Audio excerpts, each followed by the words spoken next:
Sexual assault is essentially any unwanted or unsolicited sexual activity. If somebody approaches you, touches you in a manner that you don't want to be touched, that could constitute indecent or sexual assault.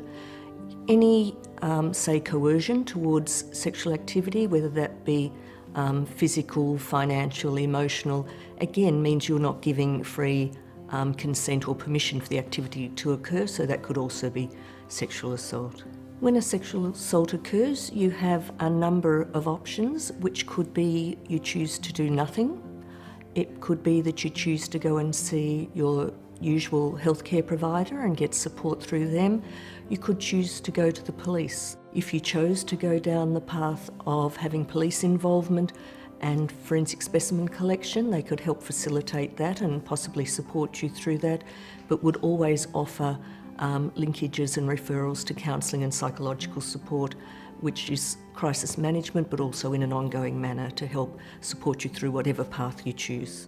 In terms of disclosure, I had to be ready to talk about it. The perpetrator was known to my family and friends. It was hard for a long time. I didn't say anything to anybody. In some ways it was harder to talk to the police because I always had this vision of that they weren't going to be helpful, they weren't going to be believing, they wouldn't have time to deal with me.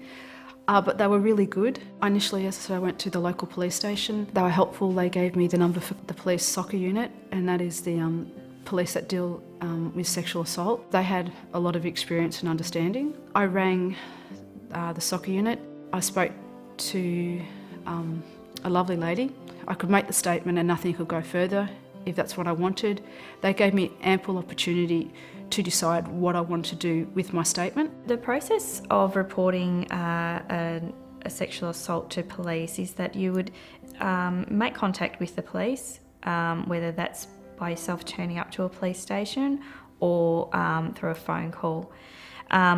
Shortly thereafter, you'd be engaged with a member from a sexual assault unit. Those members are specifically trained in dealing with survivors of sexual assault, and they will be well trained to attend to your immediate needs as well as your ongoing needs throughout an investigation. Some of the barriers, unfortunately, are societal. There are a lot of myths out there that basically make people who've experienced sexual assault reluctant to disclose. It could be fear of people not believing what's happened to them.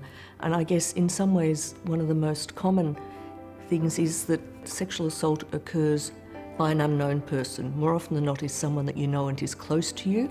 So there are often concerns around safety if you're going to be doing those sorts of disclosures. So people usually really consider it for a long time before they actually make that disclosure. As a survivor, your right is to feel safe in the community. When you go home, when you go to work, when you go out at night, it's your right to feel safe. And part of that feeling safe may be that you need to tell your story either to the police or to a counsellor or to, a friend. Because sexual assault is an act of violence and it's usually very disempowering for the person who experiences it.